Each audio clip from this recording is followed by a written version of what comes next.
Good evening, welcome along to Matchday Live as Leicester City get ready to welcome Manchester United to King Power Stadium in the Premier League. 7 o'clock kick-off here, we'll have full commentary for you from 7, but for the next hour we've got all the build-up and the chat with these boys on the sofa. We've got Leicester City legends Gerry, Taggart and Matt Elliott, and joining us again, Matt from Leicester band, the Mercians. Good to have you back with us as well, Matt.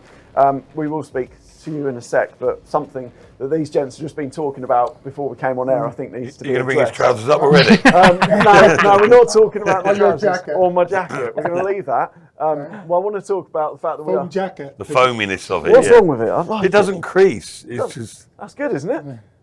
I like the jacket. Thanks, mate. You could protective wrap a present. And with those trousers, you're onto a winner. It's a 2v2. This is not QVC. This is Matchday Live. Gents, we've actually got one eye on the League Cup final at the moment. Yeah. Matt Elliott, I don't know if anyone knows, but you did once score a couple of goals in a League Cup final. So we have that in common with Dan Burn. Well, Dan Burn, he's only got one. He's scored one today. But Dan Burn, we're just saying, 70 minutes into the game, if you've not heard, Newcastle 2-0 up at Wembley against Liverpool. Dan Burn scored one of those goals, but he's Good header as well. Absolutely charging from the back at all opportunities to get Newcastle up and running. Yeah, I think was it Harvey Barnes or Livramento who was on the pool inside channel, and I see this figure hairing up. He's playing left side centre half. I don't remember this fella doing that too often at 70 minutes. Not when you're 2-0 up, anyway. Why are you picking on me? Well, I didn't do it either. But Can you imagine? I know he plays fullback as well. He's just absolutely flying though, isn't he? Literally. What a week for him. Pick up for England, what a boost that is. Fair play to him. Fair play to him. Good luck. Yeah, we'll keep an eye on that. But of course, the game we are most interested in is at King Power Stadium, Leicester against Manchester United. Massive game for Leicester City, another massive game. We saw yesterday the results didn't really work in Leicester's favour. Wolves getting that win. Makes it even massiver. It's even massiver. Is that a word? Yes. It is now. It is, In this context, yeah. That game, well, I don't know if we were across the games yesterday, Matt, but Southampton got that late goal, didn't they, at against Wolves? You're thinking, if they can just get another one, You're willing them that would be so lovely for Leicester City. But it is such a huge task. James Justin talked about it earlier this week. Massive task for Leicester. Yeah, it's just got even bigger, really. It's a massive game today, isn't it? I mean, we keep saying it every time we come here. It's a massive game, but I think with the run of events yesterday, 3 points is pretty much needed, isn't it? So, looking forward to it. The problem is, Lewis, you can't rely on other teams, and that's what we're all sat here with every part of our bodies crossed, hoping and praying that other teams slip up, and you can't do that. You can only look after your own corner, and unfortunately, up until this point, Leicester haven't done that. Yeah, we saw such a massive improvement against Chelsea last week, and we will talk about that. But first, let's have a little look at today's team lineups for who will be playing for Leicester and Manchester United. And we'll start with the Leicester City side because they are unchanged from last weekend at Stamford Bridge. So it is Hermansen in goal, Justin, Fass, Cody and Christensen and Thomas. So looking again like setting up with that 5 at the back that we will talk about because that was a little bit of a change of formation from Ruud van Nistelrooy last week. You've got Ndidi and Soumare, those holding midfield players, El Khanous, Daka and Vardy. So that is the starting lineup from Leicester. We'll come back and talk about that a little bit more shortly, but we have got the Manchester United lineup as well. They've made a few changes from their last game, so it's 3 changes for Manchester United from their last outing. Onana in goal, De Ligt, Lindelof. Aidan Heaven keeps his place. He started for the first time for United the other night in their Europa League game. He plays. Dalot, Mazraoui. Then you've got Ugarte back from injury. He plays with Fernandes in the midfield. And then you've got Christian Eriksen who comes in, Garnacho and Højlund. That is how Manchester United are lining up. We'll talk about them a little bit in a moment as well, but let's stay with Leicester to start with. No changes from that game at Stamford Bridge, and was that kind of expected because it was an improved performance from Leicester? Yeah, I think to a certain degree it was definitely improved. They looked less likely to concede. Yeah. Unfortunately did, obviously in latter stages, but I wouldn't... Did they look any more potent tags on the... I think... Marginally. Yeah, I think it's a difficult place to go to anyway, Chelsea, isn't it? Exactly, and they've got a couple of big brutes and had a few half opportunities. And in fairness to Chelsea, some of their defending was really good, like right at the key moments. I'm trying to think where I think Jamie Vardy was going for a header, a free header, and the big defender just came across at the last second and cleared it. So yeah, marginally posed a bit more of a threat. I think Leicester had more good situations. They look more solid as a team. They look more, as if the right hand knew what the left hand was doing last week. So you know what I mean. Everyone looked like in cohesion with each other, which unfortunately can't always be said for the last few games we've watched. So that is a plus. But still, not having enough, even half clear cut opportunities. Yes. Can it be half clear cut? I don't know. Quarter cut. That's another thing totally, isn't it? Half cut. But no, I thought, I was just looking at the lineup there. I mean, last week, memory serves me right, Thomas was playing centre half, really, wasn't he? And Christensen, maybe they'll switch round. That's the way it was up on the screen where he's on now. So I don't know. I thought that worked relatively well last week. Perhaps Thomas is, I don't know. Christensen hit and miss a bit with his delivery. Anyway, whichever way. I mean, the one thing that flags up to me in that, I expected it to be the same team. Initially last week, I was thinking it was going to be a 3-5-2. Yeah. With Kanoos in that 10, but as things unfolded, you thought actually it's more 3-4-3. Matching up Man U today, I'm not sure Daka's suited in that role. If that's what he. For me, he's an out-and-out centre forward. Yeah. But he's willing and he's game, and he tracked back admirably last week. But I don't know, perhaps Cominotto might be more suited. But as Matty says, it's crunch time, isn't it? Properly now. Yeah, what do you think of the lineup, Matt? Yeah, I mean, it was definitely more positive last week, wasn't it? We all thought of that. I think you're absolutely right. Going forward, it didn't offer us enough, but this is against the United side that, you know, have been struggling as well. Chelsea were definitely a better outfit than this United side. So you hope if we can get the ball down, you know. I see that Pereira's not on the bench as he was last week. I thought when he came on, he had a good sort of 20 minutes. Yeah. Hopefully not another setback. Yeah, that's what I'm hoping. I'm hoping it's nothing to do with a knock or anything, or he's not feeling up for it. But yeah, it'll be interesting to see. I think we've got to create chances, otherwise it doesn't matter what happens. We're not going to win these games. So yeah, we'll see. Yeah, I think the balance of the team, you know, albeit as you're looking at it, you're thinking it's like you've got two defensive wing backs. All right, James Justin does like getting forward. Is there a shout for maybe a more attacking player on one as a wing back? Okay, defensively, you may not get as much as say a Luke Thomas or a James Justin will get you, but you know, if you're looking to score goals at home against, as Matt says, a Man United team that aren't, you know, in any great sort of form, especially league-wise anyway, would you not sacrifice a Luke Thomas or a James Justin for a more attacking player down one of the wings? And that sort of levels it out, you know, instead of having two more defensive-minded players as wing-backs. Who would you put, Tags? Well, Mavadidi? Buonanotte or Mavadidi. In the full-back, wing-back? In one of the wing-back areas. You wouldn't stick both of them on. You'd probably, I don't know, probably say James Justin, Mavadidi. Later on, yeah. Yeah, and that's what he did. He did do that later on, but from the start of the game. Yeah. Do you know what I mean? And okay, it's a bit of a gamble. That's the big word there. I think it is the gamble thing, isn't it? It is the gamble thing. We said it's massive than the others have been. It's a game that it's a must-win game. When you look at the league table, when you look at the amount of games that are left, Leicester pure and simply have to start winning games. They have to score goals. They're at home this evening against an out of sorts Man U. Is it worth that gamble? That's got to roll the dice to some level, haven't you? Yeah. When he's made the change. Yeah, he's made the change of formation. Which is the right option, I think, last week. You know, perhaps some people would say it could have happened earlier. I wouldn't disagree with that, but something needs to change. And it did to a level last week, but the change needs to go further this weekend. Yeah, we've heard that it is a minor muscle injury for Ricardo. That's why he's missing out today. Hopefully that isn't anything too serious. Because frustrating. It is frustrating for him because he brings a great deal of experience. He brings a great deal of just a solid player, doesn't he, when he's on there? Whatever you want to call it. And even if it's only one game between now and the end of the season, even if it's only tonight, it's still a big miss.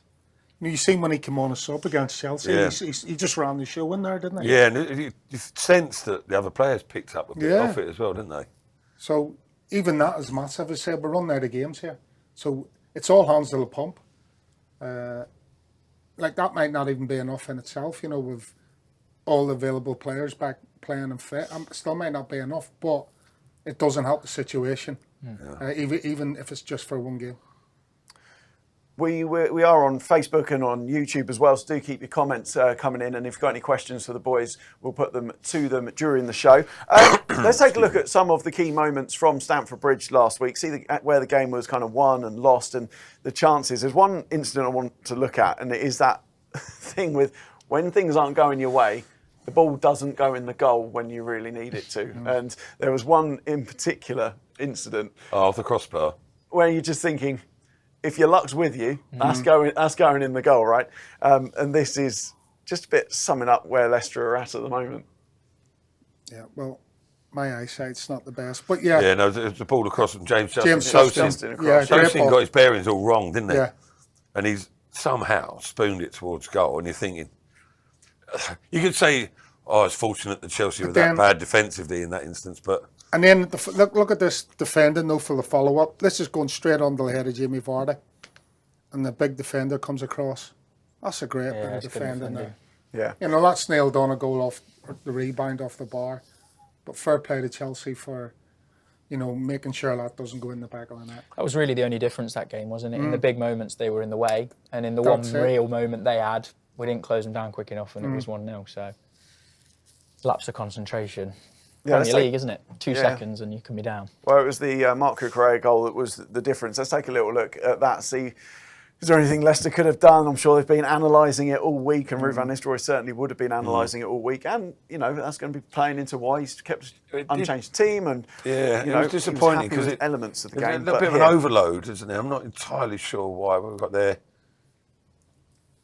No one's gone out to him. No pressure on the ball.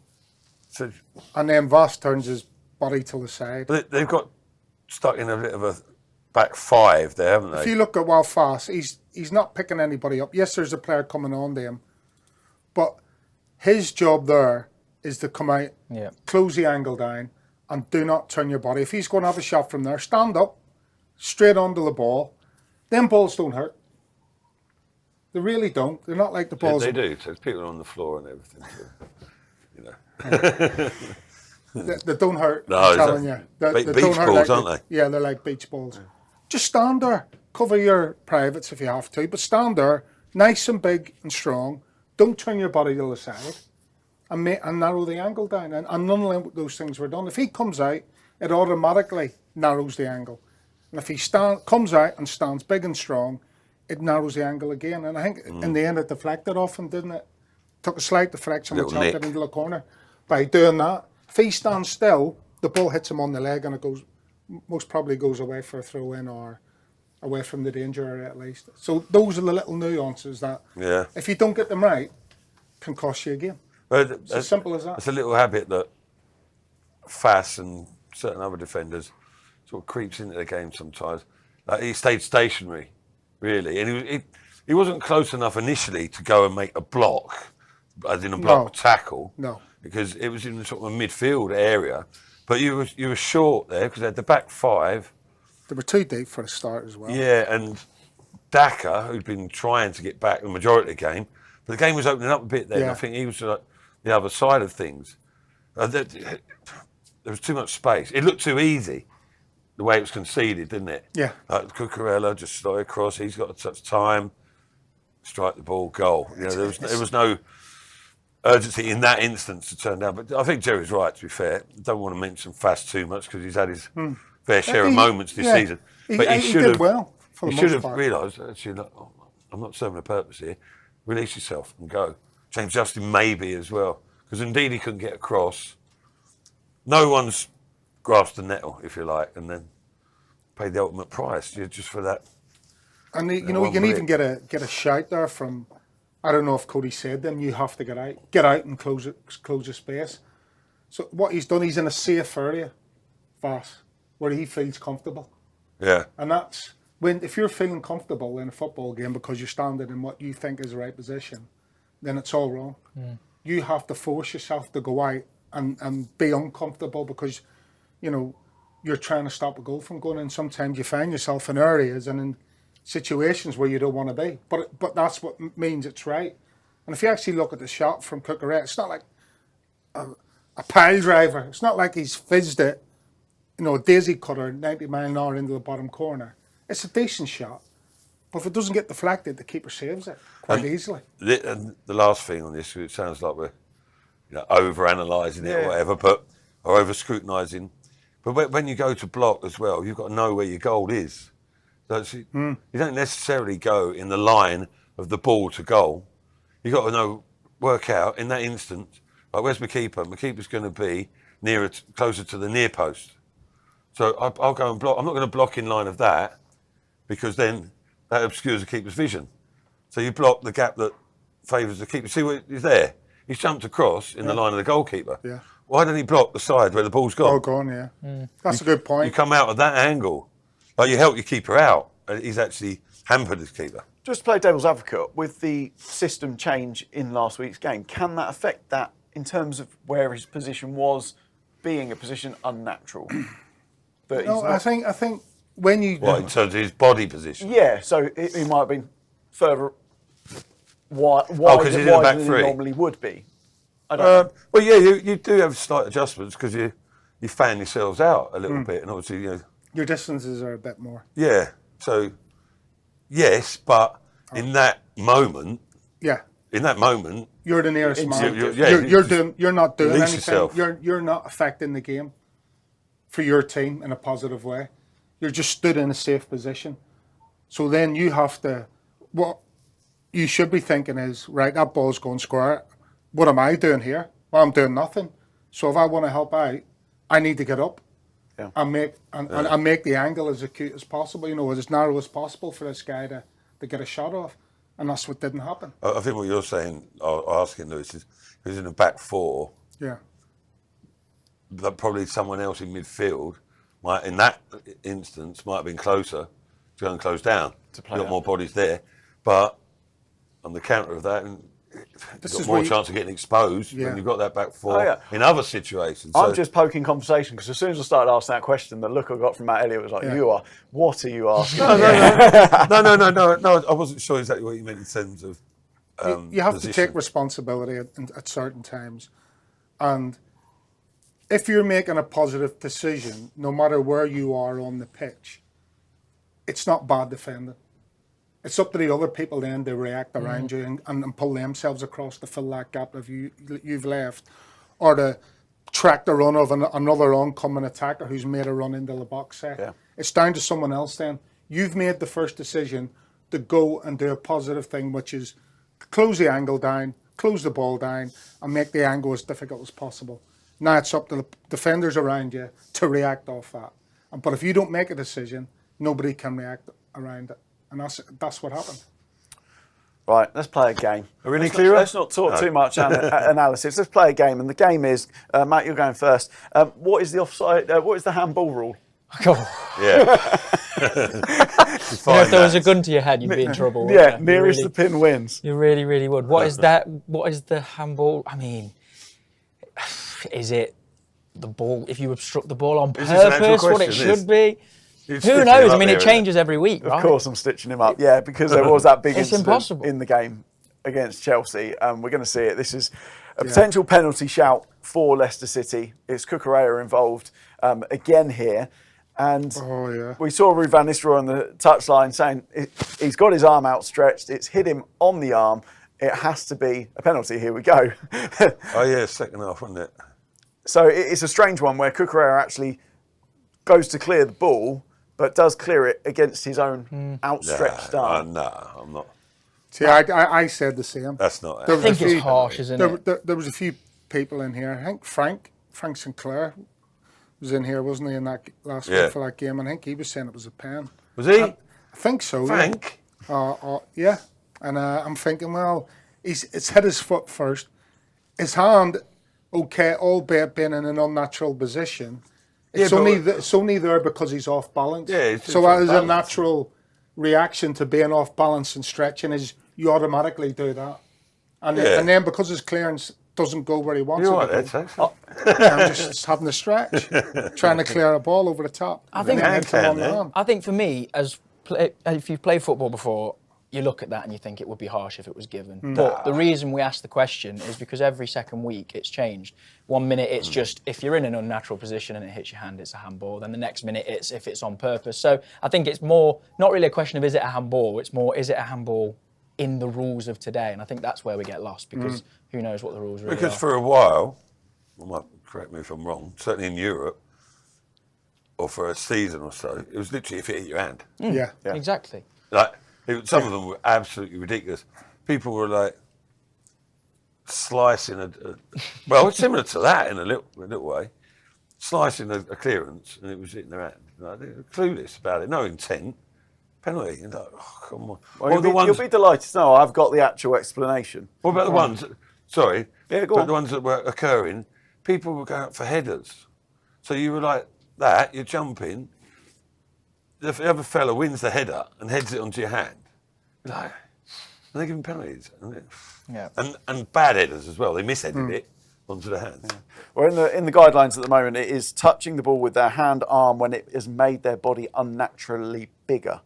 So does Cucurella make himself unnaturally bigger with his movement? A player is considered to have made their body unnaturally bigger when the position of their hand, arm is not a consequence or justifiable by the player's body movement for that specific situation. So it is that making himself unnaturally bigger. Goal. Oh. Liverpool have got a goal back.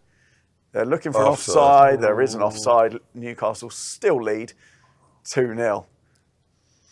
And there are 4 minutes left added on time at Wembley. So, Newcastle heading towards a first trophy in a long time. But it looks like he could be onside. That's on? Oh, he's on. So that could be a goal back for Liverpool and a really interesting last 4 minutes. He's on there. Got to be on there. And it's fair to say Dan, who's usually in the presenter seat, is going to be getting all excited at the minute when he's at Wembley. He's a bit of a Liverpool fan, so that's a interesting one. We will keep an eye on that as Arne Slot looks on. He doesn't look too happy. He doesn't look like a happy boy. Well, you wouldn't be. 5 minutes. Still got 5 minutes to go. You never know. We'll hear from Ruud van Nistelrooy shortly as well, because he had some words to say after the game last week at Stamford Bridge. And actually, it was really interesting. He described his team as looking like a proper team, which I thought was quite an interesting way of describing Well, you were there, the weren't side. you? So you see it better when you're at the game. It was like if you didn't know the predicament of Leicester and you just came in out of the blue and saw that game, you'd be thinking, yeah, they're reasonably capable, that Leicester, a little bit short of that cutting edge, if you like. But at half-time, people were sort of, Chelsea-orientated people was taking a deep breath in and looking, and a couple of them said, that James Justin's a handful, which you haven't heard much of this season, as in terms of him getting forward and being a bit proactive. Indeed, he was getting a few plaudits and stuff, and there was a feel. Leicester were encouraged going in at half time. They were pleased with the performance, rightly so. But even then, they've just come up short. They needed more than that. But that was better, yeah. Like Taggart says, the left hand knew what the right hand was doing. It looked more complete.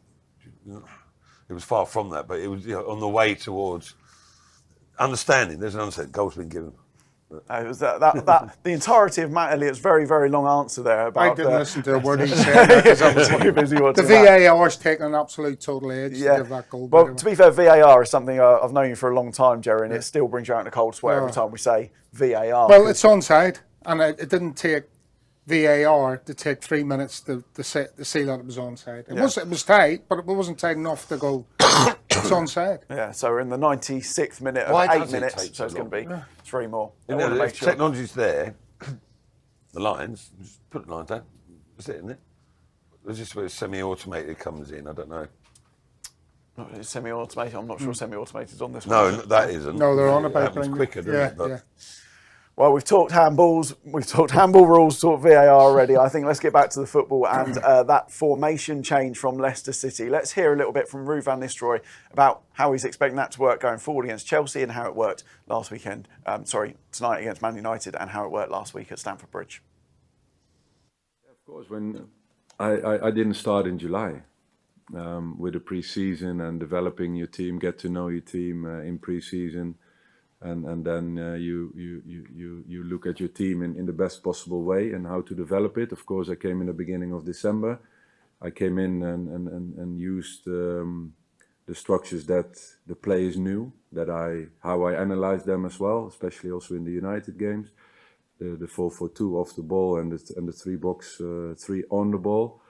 It's something that the players knew, that I knew, that I came in and wanted to develop. And when you come in and you start to develop something, you want to give that time. Then you start to look at different personnel to use within the structures, and of course, at a certain time you start to think about changing structures. And for me, the time was right before the Chelsea game. There we go, Ruud van Nistelrooy talking about. Were you laughing at Ruud van Nistelrooy? You're still watching. He's still watching the League Cup. Why not? He was flicking his hair. Yeah, in the break. It was there was a always bit of cheekiness there from. It was always very dangerous to have the League Cup final on while we're doing the show today. But hey, that's how it is, and it is still in those last couple of minutes at Wembley. But Ruud van Nistelrooy there, very much talking about tonight's game and that change of formation. Leicester City unchanged from last week's game at Chelsea for tonight's game. Owen's been in touch saying that the game was unlucky at Chelsea last week and is going for a 2-1 win tonight. Cameron thinks it's going to be a 1-1 draw at King Power Stadium. Kennedy is feeling very positive, going for the 3-1, as is Chris. Keep your comments coming, and any questions you've got for the boys ahead of kickoff. We have got Matchday Live for you throughout the evening. Full commentary with this man, Gerry Taggart, going to the commentary box very, very soon, heading out into the cold while we stay with you here in the warmth of the King Power Stadium studio. What are you thinking for tonight, Tags? We've just heard a couple of positive Leicester fans come in saying it's the night it's going to change. And as a football fan, you're always hoping that when your team's in. That's all we have is hope, isn't it? So I say that there's not a lot. Can I jump in there where you say all you have is hope? Because obviously the people who can change it are the players. So when you were in that situation, how did you think? You probably didn't go, we hope we do all right. No, it's different as a player. You have to believe in the dressing room, but you're asking me personally, how do you see it going? And I'm not in the dressing room. I don't know what the mindset or the psychology of the players is. I'm sure that, it's still pretty positive. I'm sure they take a bit of confidence out of last week's performance, if not the result. But, the reality it is, I heard one of the supporters are saying a 1-1. Is a 1-1 good enough this evening after, Wolves winning the game? I'm not sure. And it has to, for me, it's a must-win game this evening. But they can win. I believe they can get a result. But after what I've seen last week. We will let you head to the commentary box very, very shortly. Just the final couple of minutes at Wembley. How big is this for Newcastle, Matt, as a club you've come up against a long time? A lot of times they haven't had a recent history of trophies, and this is massive. 70 years, isn't it? Domestically, anyway. Which is amazing. It makes you look at Leicester's achievements over the years. They only won 5 major trophies themselves. But there are 4 or 5 clubs in the Premier League who've never won a domestic trophy. Amazingly, in their entirety. But Newcastle, I think everyone knows what it means. I mean, is it? Well, every Leicester fan, 9 times. Every Leicester fan knows what it means because of that. Well, Leicester fans know, Newcastle fans, fourfold really, because I think it's 9 times they played in finals throughout their existence, and they've lost every time. And to go up against Liverpool a couple of weeks ago, they were so delighted when they get in the final, and probably they're thinking, it's Liverpool. But probably not. It's probably going to happen again. But just the tide turned a little bit in the week, didn't it? I think Liverpool against PSG, there were little signs that they were not exhausting themselves, but a couple of little niggles to players, and there we go, final whistle. There we go, Newcastle have won. Talking about statues already for Eddie Howe, aren't they? There you go. Dan Burn with one of the goals, Alexander Isak with the other. Huge day for Newcastle at Wembley. They've beaten Liverpool 2-1. Obviously, Matt, as a Leicester fan who's seen scenes like this, and it's blue at Wembley, obviously Unfortunately, it wasn't totally blue at Wembley that day because of the reduced crowd in the FA Cup final. But what did it mean as a fan to see your club, your hometown club, lifting a major trophy? Oh, it's massive, isn't it? I mean, it's weird that we're able to talk about all the stuff Leicester have won over the last few years. When, if you've been a Leicester fan forever, you know, a lot of it was sort of, in my time anyway, growing up, we were never really winning much. So it was your time before me. So yeah, it's Literally. Had a pop with his trousers. He's getting you back. I've got to dig back at some point. But yeah, it's massive, isn't it? And I think it's not only massive for football fans, but it's massive for the city. We know what it did for Leicester. Newcastle are very similar to us, where they have just a very sort of homely feel. They're all very, very proud to come from where they do. So I think it's massive for them. Sam Fender on the T-shirt just shows that music's coming back as well. So it's good to see. Yeah, I think out of the two there, I'd have been happy with Newcastle taking it. So yeah, I saw Sam Fender on Instagram this morning, and he said, "I've already cried." And he was nowhere near Wembley at that point. He said it's going to be an emotional day. And Deck there, now they're all there. And it was like they're in tears as well. That'd be some party. Up in Newcastle and London as well tonight, wouldn't it? But yeah, big win for Newcastle. Right, Gerry Taggart's going to head off to the commentary box where today he's been with Charlie McGuinness, who's going to be alongside him for the game, and they've had a chat pre-match already. Making a tough spell at the moment. Yeah, I think, you know, it's been unfortunate. There's no two ways about it. I thought last week against Chelsea we played very, very well at times. You know, not an easy team to play against, Chelsea, especially up at Stamford Bridge. So I thought they acquitted themselves well. Will it change? I thought it worked well as well, bringing Connor Cody back in to marshal that back line. But it has been a struggle in both boxes, and that's, you know, at the end of the day, where the game is won and lost. They've struggled to get, you know, enough shots on target, and for whatever reason, they cannot keep a clean sheet for love nor money. And when you have that double whammy, then unfortunately there's only one place you're going, and unfortunately Leicester find themselves 9 points adrift. Well, and the form here, of course, at the King Power has been pretty difficult, and they're on the verge of potentially setting a new record. 6 straight defeats at the King Power, 15-0 aggregate scoreline in those defeats. They could become the first top flight team to lose 7 on the bounce without scoring today. How can they change that here at the King Power? Well, there's still a glimmer of hope here this evening against Manchester United. You know, they're not in great form themselves.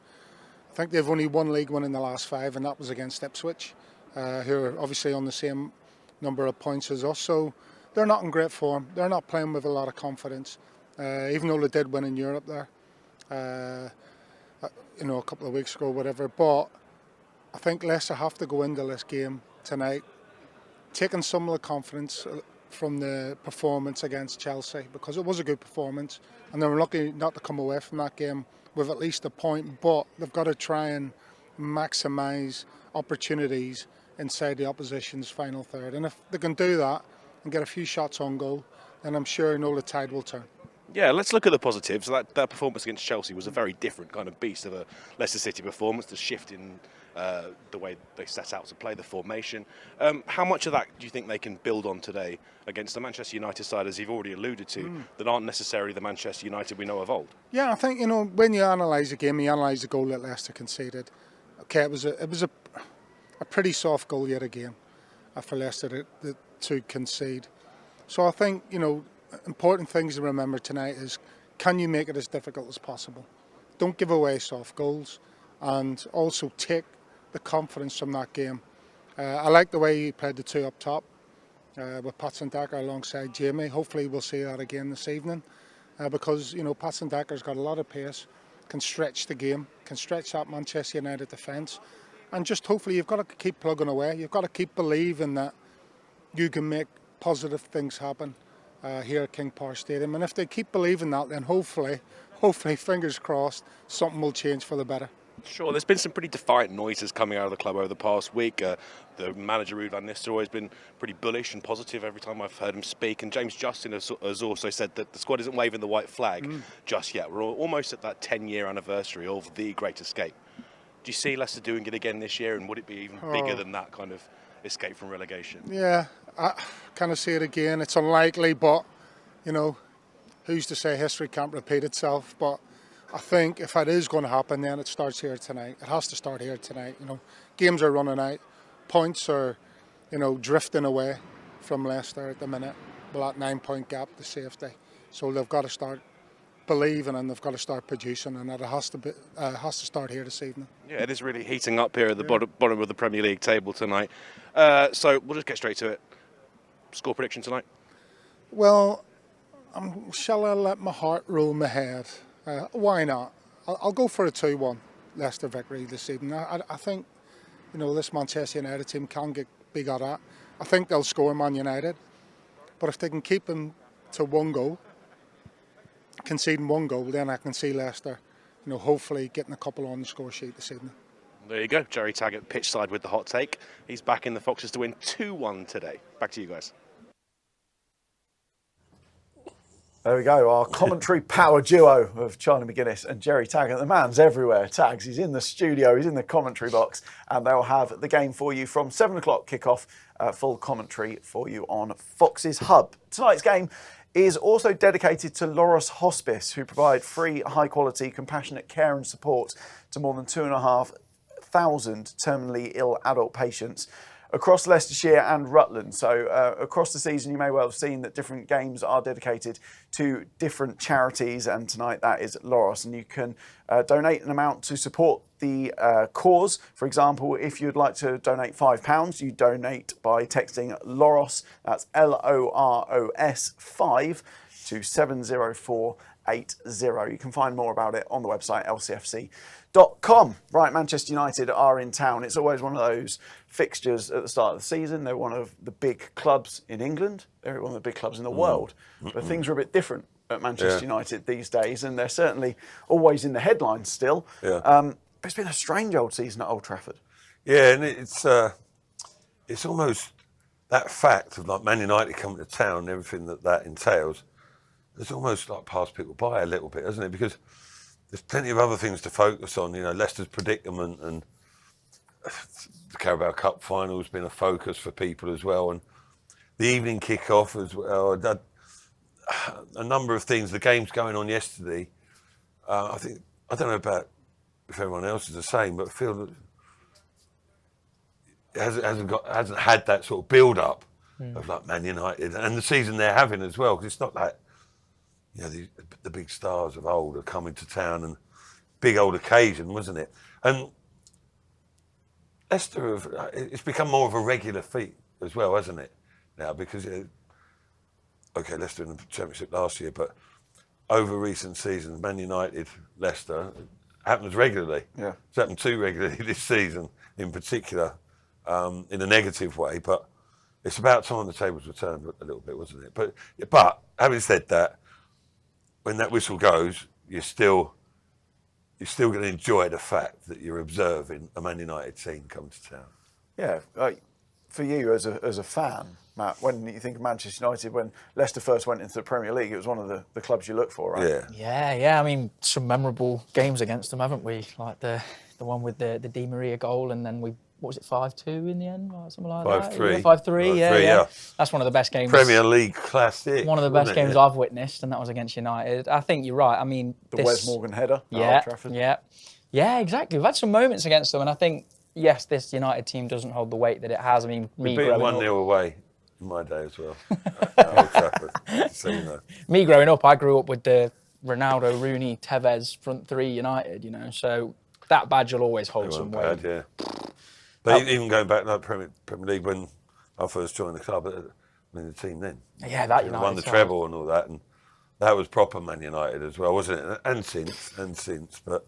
So that badge will always hold some weight, won't it? It's always excited when they come. But I think in terms of a gettable United side, this has got to be one of them, hasn't it? We want, in a moment where we need 3 points, this is the kind of United side you'd want to go against. So hopefully they can take that chance.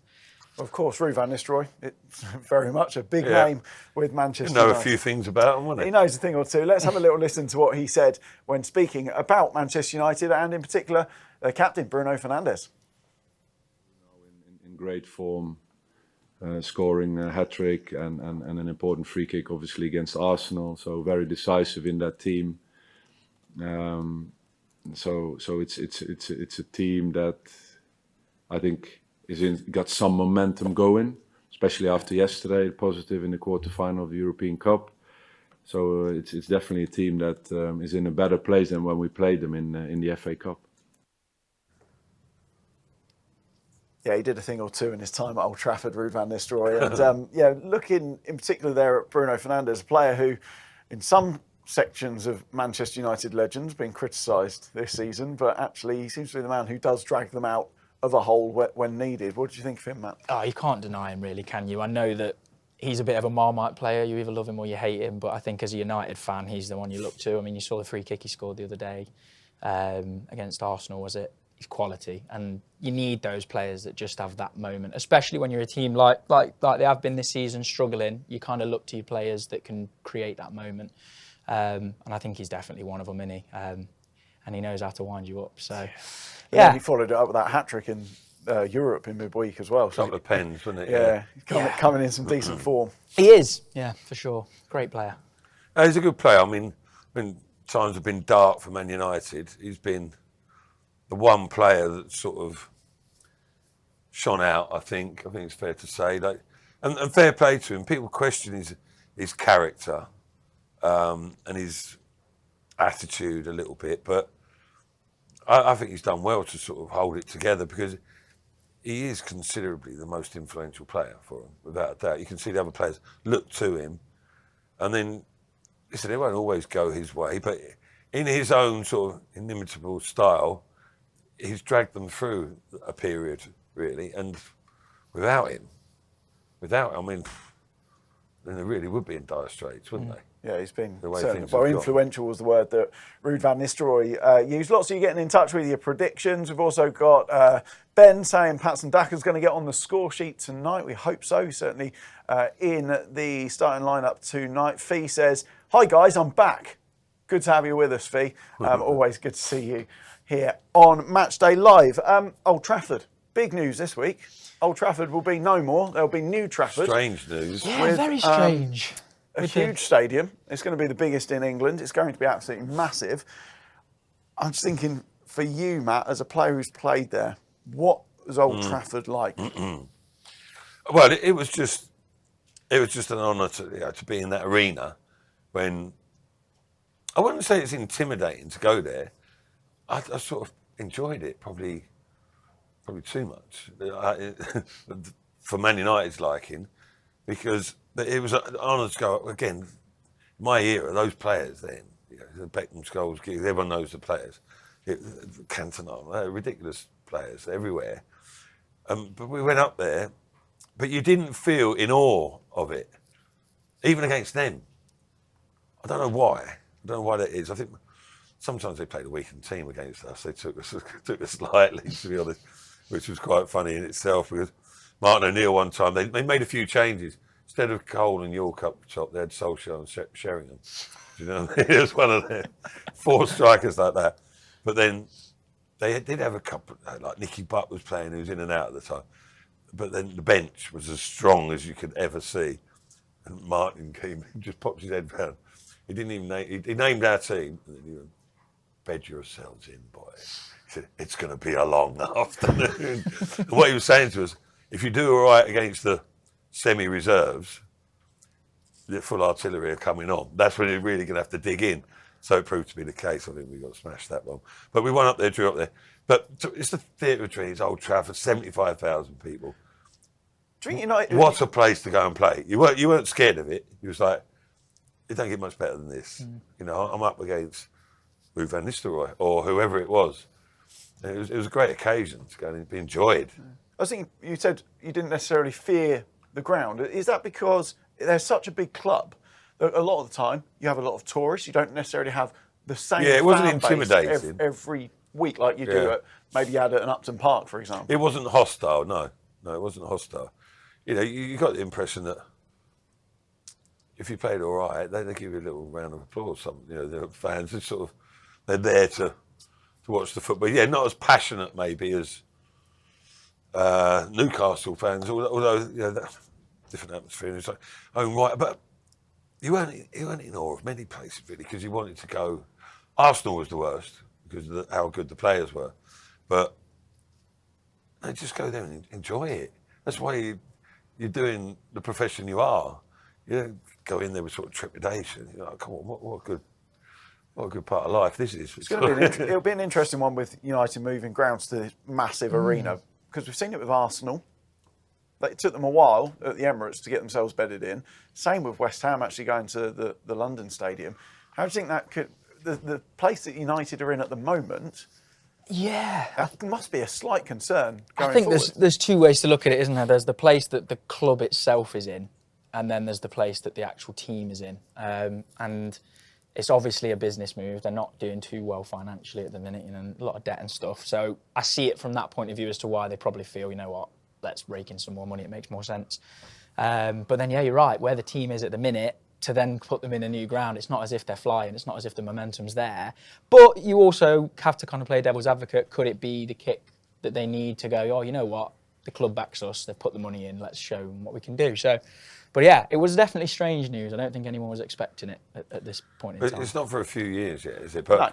but it's unusual timing. I'm sure there will be explanations for it. But why, 1 minute talking about cutbacks left, right and centre, and then literally next day, or that evening, wasn't it even, we're building such and such stadium. And hang on, how does that make sense? But, I mean, Old Trafford, a lot of people are probably wondering why they can't just refurb Old Trafford and develop it like that. But I don't know, there'll be reasons why. Of course, obviously tonight it's all about what happens on the pitch with Manchester United, the visitors to King Power Stadium. We've got about 12 and a half minutes until kick-off. Just watching Newcastle lifting the League Cup. They've beaten Liverpool 2-1 at Wembley. What a week for Dan Burn. We've just seen him holding the trophy aloft after his England call-up as well, and scoring in the final. Big day for Newcastle. Before we do leave, we do need to talk music. Because, of course, we've got a lead singer of a band with us here right now. Don't know if you've seen, if you are in music in the local area, if you're a local band or a solo artist, your music could be played at King Power Stadium on a match day in the build-up to the game, over the tannoy, getting the team ready for the game. The opportunity is yours. You can find all the details at lcfc.com. So I just wanted to ask you both, like, music and football, there's quite a tight link. What songs remind you of going to football or something football related? Well, it's funny you say that. So Jersey Bud, who sings obviously Leicester's song, is a bit of a friend of the band. We spoke to him a few times. We're still trying to get a show together. I know Jersey as well. He's a good lad. And you think of that song, but I mean, Kasabian. I mean, I grew up in the era where Kasabian were pretty much the biggest band in the world. The fact that they come from Leicester, any Kasabian song. I mean, you come to a Leicester game, you pretty much hear their entire sort of second album. So, for me, growing up in Leicester, as a footballer, but also somebody that's into music, the two go hand in hand. I think without pre-game sort of music and stuff, doesn't amble up the players, doesn't amble up the crowd. So I think they go hand in hand. And I think for up-and-coming bands to see someone like Leicester now starting to champion them, because it is such a difficult industry to sort of make your mark in these days with social media and stuff. I think it's wicked. We had a few songs played out there a few times. I think we've got one tonight. And, for a band that's just sort of in Leicester where, music sort of isn't as looked after as it is in sort of London and Liverpool and Manchester, I think it's brilliant. I think it's brilliant for artists coming up, and I think it's good for football as well. So how does that make you feel when you hear your... You can't even explain it, especially because most bands these days make music in, bedrooms as they grow up and, with their best mates talking about things that they've grown up with. To hear it in front of the fans that, have been sort of cheering on your team since you were this big, you can't really describe it. So yeah, to any bands that are listening, get your songs on because, it's something you can brag about down the pub for sure. Do you tell people about it? I'll tell absolutely everybody. When you're in the stand, That's me, that is. You know what? It's a weird experience, to be honest. And you know what? No one even notices it's playing half the time because, the game's so... But you just have your own moment of, that's something you did, and it doesn't matter. It's nice, isn't it? It's an experience that not many people can say they've had. So, yeah, big up to the club for supporting it. Yeah, it's a good idea, that. You have to pick one song from one memory of your football career that kind of just makes you think of that moment. What is it? Right, the one that pops in my head is the Jam song called That's Entertainment. That's a tune. Because, one, it's a tune anyway, yeah, exactly, Paul Weller. But at the time, at my time at Leicester, we were struggling a bit with injuries, etc., and a bit of fatigue in the season. We were just grinding out results like 0-0s in a away leg and a 1-0 victory here, and just like stuttering through. And the press were giving us like saying boring, boring Leicester. So every time we got a win, we just blasted it up in the changing room, said that's entertainment. And everyone was strutting and popping around the changing rooms as if to say, like, what about that then? You know, or we don't care. However we played. And if we played really well as well and got the win, we'd stick it on twice and extra loud. But yeah, that one sort of resonates with me. But you're right, just every club I was at in the changing rooms before, on the way to the game in the coach, there's always music blasting around, and it's all part of the feel, isn't it? Love it. Brilliant stuff. So if you are a band or a local artist, singer-songwriter, whatever you are in music, get in touch, lcfc.com, and your music could be played on match day at King Power Stadium. Right, we need to hand over to Tags and Charlie, who are waiting in the commentary box. But first, score predictions, please, gentlemen. Matt, Elliott, hoping for a 2-1. Realistically, I'm going for a draw. I'm going to say 1-0 to Leicester. But we need more. But we do, yeah, agreed. But I'm going to say positive. Tried every which way this season. I'm going to go with a positive one tonight. I'm going to say 1-0. I think the back looks strong. They did last week, so 1-0. That'll do me. Leicester City against Manchester United is the game in the Premier League tonight, and we've got commentary with Charlie McGuinness and Gerry Taggart next.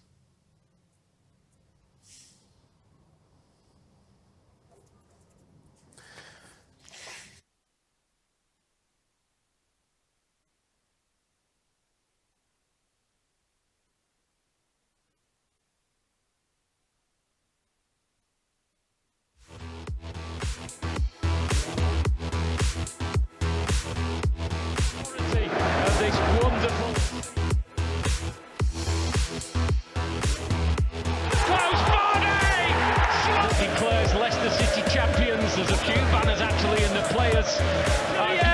To signal that Leicester are straight back up to the Premier League.